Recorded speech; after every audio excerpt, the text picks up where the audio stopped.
कामाक्षीण पराक्रमप्रकटनं सम्भावयन्ती दृशा श्यामाक्षीरसहोदरस्मितरुची प्रक्षालिता शान्तरा वामाक्षी जनमौलिभूषणमणिर्वाचां परा देवता कामाक्षीति विभाति कापि करुणा कम्पातटिन्यास्तटे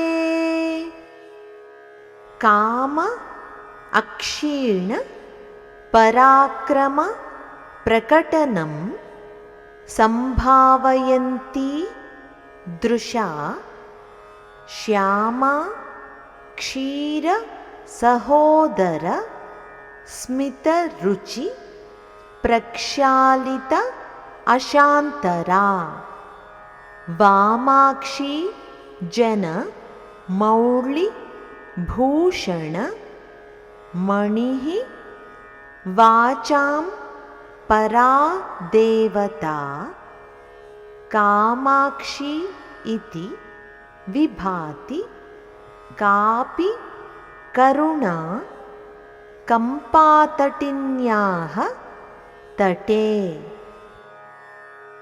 ఏ తల్లి తన కనుచూపులతోనే మన్మధుని యొక్క అక్షీణమైన అంటే తరగిపోని పరాక్రమాన్ని ప్రస్తుతం చేస్తూ పరమశివుడిని సైతం మోహింపచేస్తోందో, ఏ తల్లి శ్యామవర్ణంతో ప్రకాశిస్తున్నదో, ఏ తల్లి పాలవంటి తెల్లని మనోహర మందహాస కాంతులు సమస్త దిగంతాలను కడిగి పవిత్రం చేస్తున్నాయో, ఏ తల్లి లోకంలోని సుందరీమణులందరిలోనూ శిరోభూషణమైన శ్రేష్టమైన మణి వంటిదో, ఏ తల్లి వాక్కులకు పరాదేవతయై సర్వోత్కృష్టంగా అధిష్ఠించి ఉన్నదో, ఏ తల్లి అనిర్వచనీయమైన కరుణాస్వరూపంగా కంపానదీ తీరాన కామాక్షీదేవిగా విరాజిల్లుతున్నదో ఆ తల్లికి నమస్కారములు.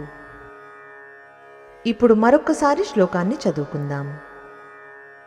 కామాక్షీణ పరాక్రమ ప్రకటనం సంభావయంతి దృశా శ్యామాక్షీర సహోదర స్మితరుచి ప్రక్షాళితా శాంతరా వామాక్షీ జనమౌళిభూషణమణిర్వాచాం పరా దేవతా కామాక్షీతి విభాతి కాపి కరుణా కంపాతటిన్యాస్తటే.